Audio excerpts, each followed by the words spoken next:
द्वारकामाईच्या स्थापनेनंतर देवांच्या साधनेत अनेक उच्च आध्यात्मिक अनुभवांचा आकाशातील ताऱ्यांप्रमाणे जणू सडा पडला.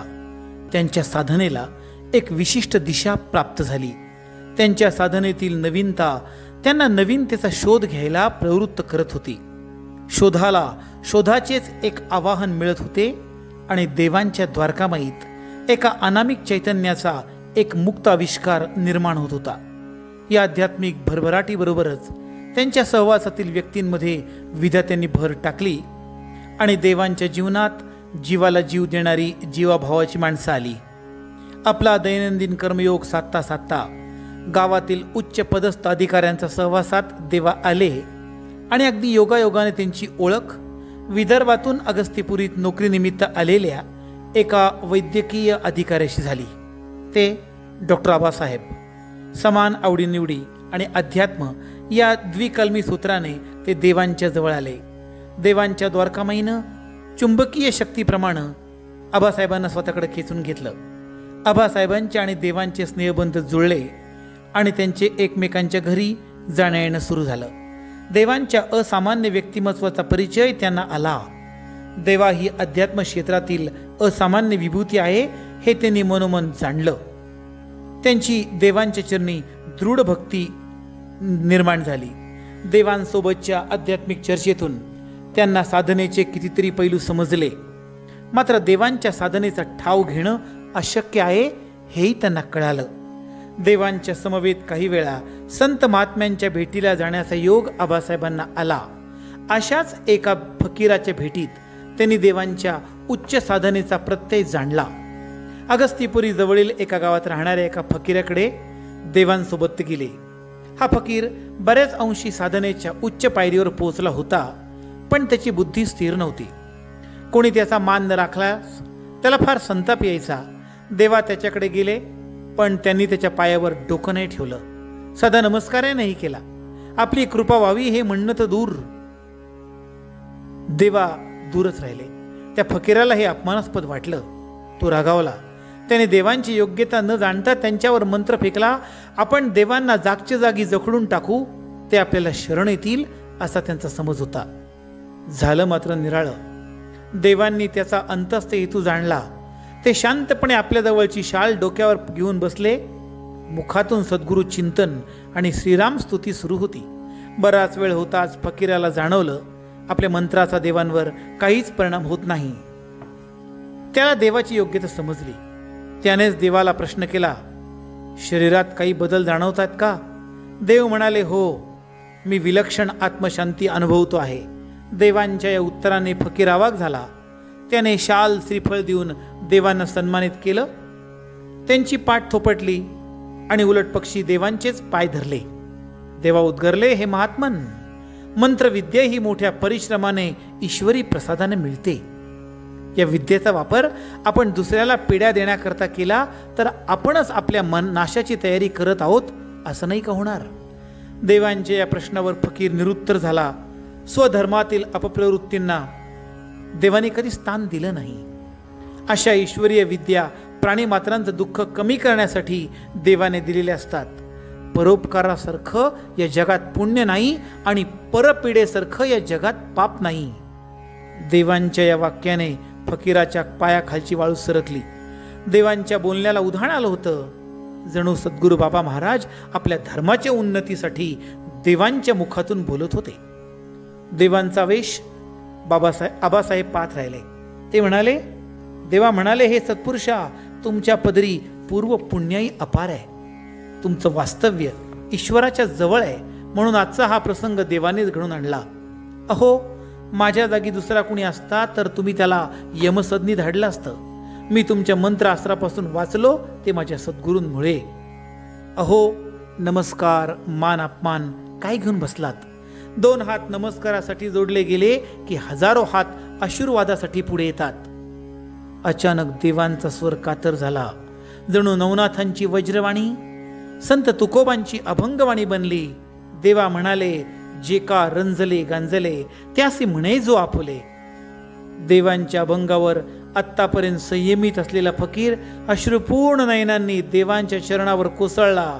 त्याने आपली चूक प्रांजळपणे कबूल केली. आजपासून कधीच स्वतःला नमस्कार करून घेणार नाही अशी शपथ देवांच्या पायी वाहिली आणि म्हणाला, देवा, तुमच्या दर्शनाने मला माझी चूक समजली. मी आता निश्चय केला, तो आपल्या कृपेने सिद्धी जाओ असं म्हणून एक सुंदरसा हार देवांच्या गळी घालण्यासाठी पुढे केला. देवांनी नम्रपणे तो हार हातात घेतला आणि जवळच्या दत्त महाराजांच्या तसबिरीला घातला. देवा दत्तराजांसमोर नतमस्तक झाले आणि त्यांच्या मुखी ज्ञानराजांची ज्ञानवाणी अवतरली. ते शांत स्वरात म्हणाले, जे खळांची व्यंकटी सांडो, तया सत्कर्मी रती वाढो, भूता परस्परे पडो मैत्र जीवांचे. देवांची ही ज्ञानवाणी त्या फकीराने आपल्या हृदयात जी जपली ती कायमचीच. संसार म्हटलं की दुःख आपत्ती आल्याच. सामान्य जीव आपत्तीच्या जात्यात किड्यासारखे रगडले जातात. पण हीच दुःखे भाग्यवान श्रद्धावान जीवांच्या उद्धाराला कारणीभूत होतात. कधी कधी असं दुःखाचे प्रसंग आपल्या कल्याणाची द्वार उघडतात. अगदी तसंच वैचारिक सूत्र अगस्तीपुरीपासून 22 किलोमीटरवर राहणाऱ्या बापूजींच्या जीवनात शब्दन शब्द झालं. चंडीराम महाराजांची कृपा लाभलेलं जोशींचं घराणं प्रवरामाईच्या तीरावर ज्ञानराज माऊलींच्या मंदिरापाशी मोठ्या गुण्या गोविंदाने राहत होतं. देशस्थ यजुर्वेदी ब्राह्मण. याच मोठ्या खटल्यात बापूजी हे महसूल खात्यात मोठ्या इमाने इतबारे नोकरी करत होते. अचानक बापूजींच्या घरात कोणा सटवीची नजर पडली आणि त्यांच्या चौथ्या पत्त्याला आजारानं घेरलं. अनेक हकीम, अनेक वैद्य झाले, बडे बडे डॉक्टर झाले, पण मुलाला गुण पडत नव्हता. देवाची वत्सलता कुठे पाहावी तर ती आईच्या हृदयात. आई शारदेने आपलं मूल मांडीवर घ्यावं आणि कितीतरी पोथ्यांची पारायण करावीत. पण मुलाच्या प्रकृतीत तीळ मात्र फरक पडत नव्हता. उलट बाळ मृत्यूपंथाकडे जात होता. संपूर्ण अंगावर सुरकुत्या, देहाचा सापळा पाहून माता शारदेच्या जीवाचं पाणी पाणी होत होतं. बये, तू दुःख करत बसू नको. न वाचणाऱ्या बाळात जीव अडकवण्यापेक्षा जे आहेत त्यांना वाचव. पहिल्या तिघांकडे लक्ष दे. अशा घरातील व्यक्तींच्या सल्ल्यावर त्या माऊलीला मरणप्राय यातना होत होत्या. या बाळाला नक्की बाहेरची बाधा आहे हे सर्वांना तेव्हा समजलं जेव्हा बाळाच्या पाळण्याचे दोर आपोआप तुटू लागले. आपल्या पोटचा गोळा हा काही दिवसाचा पाहुणा तर नाही ना, या विचारांनी बापूजी आणि माता शारदा अस्वस्थ होत होते. पण थोड्याच दिवसात माता शारदेच्या दुःखाला आशेचा किरण दिसला. द्वारकामाईत बसलेल्या देवांना बाळाच्या आजाराची वार्ता समजली आणि क्षणाचाही विलंब न लावता त्यांनी वाट धरली ती संगमनेरची. घरातून बाहेर पडण्यापूर्वी देवांनी एक सुंदरसं फूल आपल्या तेजपुंज गादीवरील नाथांच्या तसबिरीवर वाहिलं आणि देव उद्गरले, एक कुसुम झोकून वरती, चला म्हणावे मम कार्याप्रती. देवा संगमनेरी येताच तडक जोशांच्या जागेवर पोहोचले. जुन्या वाड्याच्या पायऱ्यावर देवांनी पहिले पाऊल ठेवताच स्वतःचे डोळे मिटले. दीर्घ श्वास घेऊन म्हणाले, नाथा. रेवणनाथांनी ब्राह्मणाची गेलेली बाळ जिवंत केली. इथे तर बाळ जिवंत आहे. आपण आपल्या शक्तीचा प्रत्यय इथं दाखवला तर हे कुटुंब मी आपल्या सेवेसाठी जरूर आणेल. देवा घरात येताच त्यांची नजर बाळाकडे गेली. क्षणाचाही विलंब न लावता ते म्हणाले, विठ्ठलाची सेवा करणाऱ्या आपल्या घरात अशी बाधा यावी याचं मला आश्चर्य वाटतं. देवांनी आपले नेत्र मिटले आणि शाबरी मंत्राद्वारे नाथांना प्रार्थना केली. स्वतःच्या शर्टमधून एक उदीची पुडी बापूजींच्या हातावर ठेवत म्हणाले, बाळाच्या गळ्यात बांधा. मी 8 दिवसांनी पुन्हा येऊन ही पुडी घेऊन जाईल. साऱ्या कुटुंबाला आधार देऊन देवा पुन्हा स्वतःच्या द्वारकामाईत परतले. देवा परतताच इकडे नवनाथांच्या शक्तीने स्वतःचा प्रभाव दाखवायला प्रारंभ केला. बाळाच्या प्रकृतीत लक्षणीय सुधारणा झाली. माता शारदेच्या मनाला गोड आनंदाची शिरशिरी चाटून गेली आणि बापूजींच्या जीवनात सौख्याचे वारे वाहू लागले.